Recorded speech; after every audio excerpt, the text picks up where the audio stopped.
Initial Content presents Lennon's Last Weekend. In this first podcast, DJ Andy Peebles recounts his extraordinary interview with John Lennon 48 hours before he was murdered in New York on the 8th of December 1980. Other contributors include producer and broadcaster Malcolm Gerry, broadcaster and DJ Paul Gambaccini, author Hunter Davies, and guitarist Earl Slick. I was born in 1948, so I'm a genuine baby boomer and child of the 60s. And I always go back to September 1960 when, having passed my 11 plus, that dreaded examination that we all had to take in that era, I won a scholarship to my local public school, Bishop Stortford College in Hertfordshire. And I've never forgotten that on the day that I went there, in September 1960, the Shadows were number one with Apache. Nobody had heard of the Beatles. Nobody.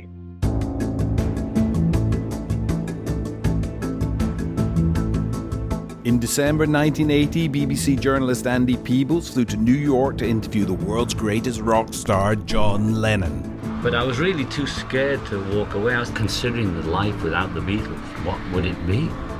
Ku Klux Klan were burning Beatle records and I was held up as a Satanist or something. The point of the bed-in a nutshell, was a commercial for peace. During the interview, Lennon revealed many things he'd never spoken about before. We had a miscarriage or something, did we? You had a miscarriage and I was there. Here you got a guy who is so honest and open about everything. I was just writing the experience I'd had of withdrawing from heroin. His heartfelt honesty and candid revelations surprised everyone. I call it my lost weekend. It lasted 18 months. When he was without Yoko, it was like a little step backwards. But what I did when she kicked me out was I hit the bottle like I was 18 and 19. He spoke his mind about some of the most controversial moments in his life. Because the most I could have done was gather a big gang of demonstrators together, which the police could have shot, so what are they complaining about? You got a Beatle. You have an outspoken Beatle. Do you really think Richard Nixon gave a crap about him? Lennon was asked how safe he felt in New York. I can go right out this door now and go in a restaurant. You want to know how great that is? 48 hours later, he was gunned down in the street. The realization that John Lennon, who I'd interviewed on Saturday night in New York, had died while I was flying over the Atlantic was a shattering experience. We thought we were bringing back to Britain 8 reels of 12-inch tape. What we in fact brought back was one of the most important obituaries in the history of British popular music. This was Lennon's last weekend. I think my first memory was the sort of buzz going around the business that Lennon was going to release a new album. Andy Peebles finally reminisces about one of the most momentous periods in his life. And then came a phone call to our office at Egdon House, then Radio 1's base in the Broadcasting House complex. And it was Bill Fowler. Now, Bill was a legend of the record promotion business. He said, look, I shouldn't be telling you this, but I'm going to. I've just had a call from David Geffen in America. David is very keen to set up an interview for John and Yoko to promote the new album Double Fantasy. And I have told him that I want you to do the interview. The next thing I know, Doreen Davis contacted me and she said, I gather you've been talking to Bill Fowler. And I said, yes. She said, well, I'm thrilled to bits and I'm going to come to New York with you, with Paul Williams, who will be the producer, and with Bill Fowler in December. So this is 1980. And we will be talking to John and Yoko about their new album. And we're going to fly with Pan Am from London Heathrow to JFK. Bill Fowler was very generous. So were Warner Brothers, for whom he worked. They distributed David Geffen's records. And we were very well looked after. So when we got to New York, Bill had organized this massive stretch limo to collect us and take us into Manhattan. And it was all a bit surreal. We arrived on a Thursday afternoon. Now, the plan was to interview John and Yoko at 12 midday on the Saturday. Yoko then insisted that we had a planning meeting at 12 o'clock on the Friday at the Dakota. Also in our diaries were tickets to go and see David Bowie perform The Elephant Man at the Booth Theatre off Broadway. And we organised to interview David, just in case the interview with the Lennons fell through or went wrong. So we had dinner Thursday night. Friday, we went and did a bit of shopping and then headed to the Dakota. Yoko basically, I teased her about it a year later. I mean, she treated us like naughty school children. We walked in, we all had to take our shoes off, Japanese tradition, and we sat, most of us, cross-legged on the floor in her huge office as she, ensconced behind this massive desk, gave us chapter and verse on what was going to happen. She said they'd had a great offer from Capital Radio in London, to which Bill Fowler very quickly interjected, "Yeah, great idea. So that'll go out in London, but nowhere else." And Yoko looked slightly embarrassed. She said, "Yeah, and we've had an offer from Radio Luxembourg." And Bill said, "Yeah, that'll be equally successful because half of that will fade out and nobody will hear it." So consequently, she said yes. But this interview will last for 1 hour, 30 minutes of which will be about John, 30 minutes of which will be about me. I just stopped myself coming out with something which would have been very rude. And I also tried terribly hard not to laugh. So at the end of this discourse, I casually said to her, "Would it be all right to say hello to John?" To which she very bluntly, and I thought rather rudely, said, "No, it wouldn't. He's upstairs looking after our baby and baking bread, and he hasn't got time to talk to you, and he'll see you with me tomorrow." Well, that was me told. So we walk out of the Dakota, and our limo is waiting, and there were a group of people standing, all of them holding Beatles memorabilia, albums, books, and I was convinced that one of them was Mark Chapman, because Yoko told me later, he was there every day. He drove John round the bend. Every day, requests to sign this, to sign that. He was obviously running a business. I don't know that for sure, but I suspected. So off we went. We went to the theatre that evening. We saw David Bowie. He was brilliant. And then we woke up on Saturday morning. I was probably as nervous as I have ever been in my professional life. On the afternoon of December the 6th, 1980, at about 5:45, we arrived at the Hit Factory recording studios situated on West 48th Street in New York. This was the studio where John and Yoko Lennon had recorded their album Double Fantasy. The previous day, Yoko had told me in a meeting that we'd had that John was just a little apprehensive about the prospect of his first radio interview in over 5 years. Producer and broadcaster Malcolm Gerry. I first heard the interview with Andy Peebles and John Lennon when Radio 1 put it out. I think it was 5 programmes they did. It was like essential listening. But when I arrived at the studio and finally shook his hand, my apprehension completely disappeared. He was warm, charming, very polite, and seemed absolutely delighted to see us. And he came over and put his arm around me and hugged me. He said, "Thank you so much for coming." And I said, No. Thank you for being here, and thank you for the invite. One of the most extraordinary things about the interview, I mean, the whole thing is just an extraordinary document, a piece of history. But one of the things that kind of knocks you flat is just how honest John is. He's completely open. It kind of, adds to the whole poignancy of the thing. John and Yoko, it is more than wonderful to be able to talk to you after a very, very long time. I just listened to what would have been one of the last audio recordings of an interview with John and Yoko. Session guitarist on Double Fantasy, Earl Slick. Funny because after all these years, the grief is gone, but hearing John's voice, especially when he would when the humor would kick in. Before he actually sits down and starts doing the proper interview, he actually starts to sing, "Come along," and Saturday morning, greeting everybody with a smile. That's what he used to hear on a Saturday morning when he went to the cinema, the matinees that they had on a Saturday morning. We've been reminiscing just before the tape started rolling. Right. And John, you've been talking about Saturday Club, so the memory is still working. Oh, the memory is very, very good. It gets better when you get older, actually. It gets more clear. You remember those glorious Bernie days? Andrews, and I was just saying, I heard some of the tracks. Somebody must have pirated them, Bernie, in America, you know. I've heard Saturday Club. We did a lot of tracks that were never recorded on record for Saturday Club. All the stuff we'd been doing at the Cabin or Hamburg and that. But there's some good stuff then. They were well recorded too. I think after about 20 minutes, Yoko had said absolutely nothing, apart from one comment where she interjected as John got to the end of the sentence and went, "Oh, I never knew any of this." Do you think he has an American accent? No, I don't. No? Anything but. In fact, I'm quite surprised that the man sounds very Liverpudlian, if I may say so. Well, you know, I mean, what do you want? What do you want? What do you want? Yoko, let me ask you. We're John and I getting into reminiscing there. How much does all this mean to you? How much have you learnt through your association with John about the days before you met? Well, part of it's gibberish, and the other part is fascinating, you know. I've learned a lot, haven't I? Yeah, I've just about told her everything. In a decade. A lot of history.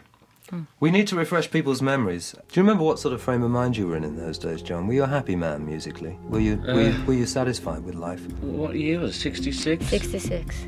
Well, you'd have to tell me what End the Beatles of. had out then, and I'll tell you what mood I was in, because I only remember things by what tracks were out. It's just that going on record, you'd said at that time, after you'd done, I think I'm right in saying, the film How I Won the War, you've said in the press recently that at that stage you actually genuinely wanted out from the Beatles. The pressure was all too much. Well, it wasn't so much the I pressure, it didn't was know the that. boredom, you know.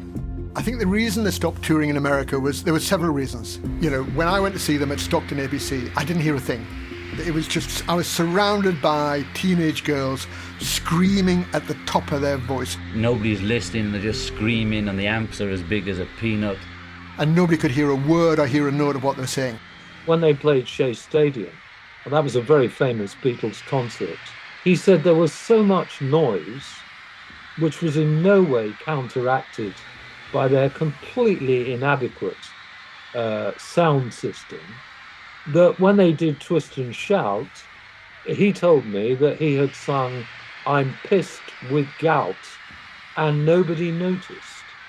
And he said it was that and a couple of other things which made me think, I've had enough of this, we're wasting our time because we can't hear ourselves think.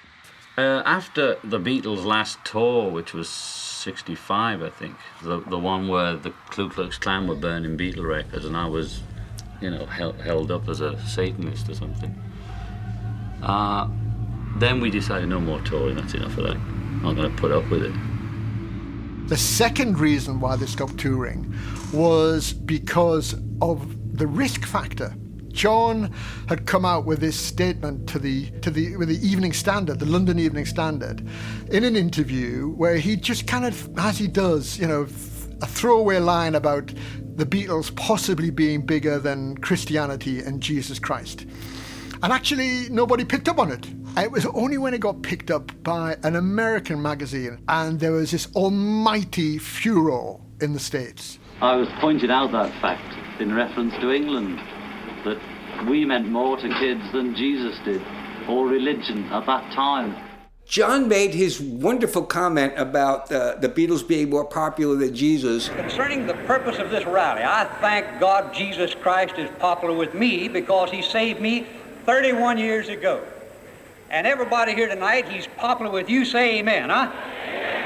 My feeling was that John was basically right. Broadcaster and DJ Paul Gambaccini. This was a period in which Christianity was losing its grip on America's young people. The quote which John Lennon made to a London columnist more than 3 months ago has been quoted and represented entirely out of context. Time magazine, which was then the most circulated magazine in the United States, had a cover that simply said, "Is God dead?" What he said and meant was that he was astonished that in the last 50 years, the Church in England, and therefore Christ, had suffered a decline in interest. He did not mean to boast about the Beatles' fame. He meant to point out that the Beatles' effect appeared to be, to him, a more immediate one upon certainly the younger generation. No, I'm not saying that we're better or greater or comparing us with Jesus Christ as a person. Surely, if given the chance to go to a Beatles concert or to go to church, I would say about 80% of American youth would go to the Beatles concert. The article, which was in depth, was highly complimentary to Lennon as a person and was understood by him and myself to be exclusive to the Evening Standard. It was not anticipated that it would be displayed out of context and in such a manner as it was in an American teenage magazine. And in these circumstances, John is deeply concerned and regrets that people with certain religious beliefs should have been offended in any way whatsoever. If it had said television is more popular than Jesus, I might have got away with it. And I didn't really think that what he said meant a whole lot of anything until I saw the reaction to it. Is this a new trend? Is this the end of the Beatles? This is the third time that the Beatles have been to the United States, and quite obviously they're not the novelty which they were in the first place. The sales actually, as a matter of fact, the Memphis concert, which is nearest to the place where this broke out, apparently sold more tickets yesterday than they had done up until that date. But when it was all said and done, the Beatles were still more popular than Jesus. You think you're being crucified? No, I wouldn't say that at all. It was just a sign of the times, you know. It was something that, I mean, they used to vilify Elvis, saying he was, you know, singing the devil's music. So, you know, same people. But I was really too scared to walk away. I was thinking, well, this is like the end, really. You know, there's no more touring. The sort of the year and a half I was with him, he was a nowhere man. Beatles biographer Hunter Davies. A lost spirit. He'd always wanted to be top of the poppermost. They'd done it. They were the most famous, blah, blah, people in the world. And he got the end of that. They stopped touring.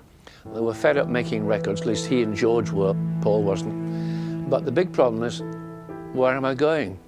What's it all about? There's going to be a blank space in the future at some time or other. That's when I really started considering, what can one do? Considering the life without the Beatles, what would it be? I've got here and I'm still the same person. It's not really as marvellous as I thought it would be. So he was fairly lost, knowing he didn't want to be a Beatle anymore, but he didn't know where he was going. And then Yoko came into his life. And as we got towards the end of this ginormous amount of time, something in my head said, you need to ask him about security. Now, the reason for that was that we had seen the Lennon's limo parked up, well, there were two of them, outside the Dakota and then outside the recording studio. And there were two security guys. You could have parked a car on each of their shoulders. I think John told me that they were former linebackers with the New York Giants. And I remember drawing breath, little realizing the validity and the poignancy of what I was going to ask. One final question to you. What about your private life and your own sense of security these days? David Bowie, I think, has recently said, but the great thing about New York is that he can walk down the street and people, instead of rushing up and ripping his clothes off, will come up, or rather just walk past him and say, hi, David, how are you? And he can say, I'm very well. Is it the same for John and Yoko? Yeah, that's what made me finally stay here. It wasn't a conscious decision. I just found that I was going to movies, going to restaurants, and I can go right out this door now and go in a restaurant. Do you want to know how great that is? Or go to the movies? I mean, people will come up and ask for autograph or say hi, but they won't bug you, you know? And I had no idea at all when I asked the question that it was going to become the key quote from 3 hours and 23 minutes of interview. So after the interview, John very generously told us that he booked a table at Mr. Chow's for us to have dinner. So he said to me, right, we've got two cars outside. "You're coming with me." And I thought, oh, I'm really going to be popular with the others. He said, and the others will go with Yoko, so let's go. So we arrive at Mr. Chow's. The restaurant was below ground level. So you walked in and you then had to go down a staircase into the main well of the restaurant. And John and I walk in. He's wearing a silver jacket with a fox fur collar, black jeans and a black skinny rib sweater, a pair of very expensive sunglasses, and he looked what he was, the epitome of a rock star. And I'm standing next to him as his hand goes round my shoulder, and he whispered in my ear, "Hey, Andrew, just look down there, look at that lot." And as I looked down, every single person in that restaurant had turned their head to see who was standing at the top of the stairs. He said, "Yeah, look at that, Andrew."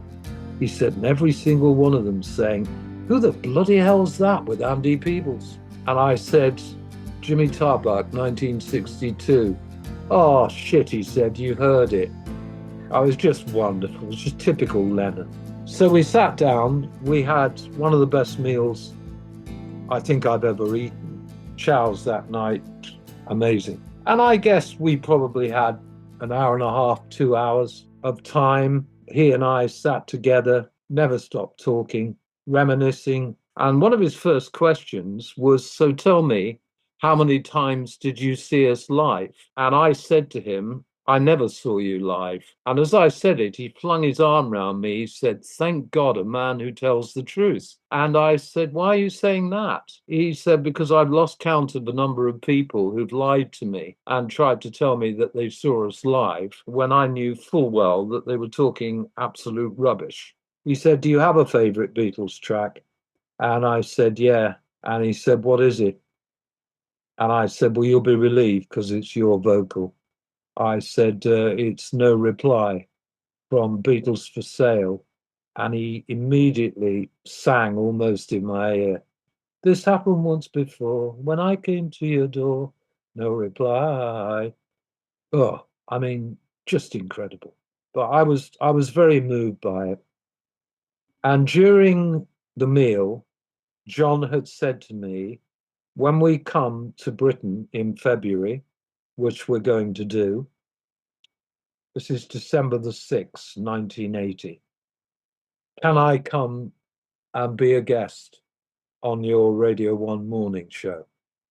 And I said, "That's the most stupid question you've ever asked me." And he said, "Is that a yes then?" I said, "Yeah, it's a yes." He said, "Can you get a decent piano into the studio?" So I said, "Yep. Not only will we get it into the studio, but we'll have it tuned, especially for you." And he laughed. And it got even more moving because when we finished the meal, we obviously walked out of the restaurant and the two cars were there and they were going home in one and the other one was going to take us. And he put his arms around me and genuinely hugged me. And he said, "I can't thank you enough." He said, "This has been absolutely fantastic. Thank you." So this is Saturday night. We go back to the hotel. We go to sleep. And we get up on Sunday. And we had breakfast. And it was all a bit self-indulgent. A lot of patting on the back. Because we knew that we felt we'd done a pretty reasonable job. We had no idea how that job was going to change in its context at all. And the limo picked us up and took us to JFK. We flew back on the 7 o'clock flight on the Monday evening from JFK, Pan Am, to Heathrow. Chapman pulled the trigger when we were halfway across the Atlantic. And we didn't know. We thought we were bringing back to Britain 8 reels of 12-inch tape, spools of tape on which we recorded in those days, that will make a lovely series that John and Yoko were happy with because it will promote their current album, their new album, Double Fantasy. What we in fact brought back was one of the most important obituaries in the history of British popular music. In the next episode, Andy describes what happened to him on the day John Lennon was shot.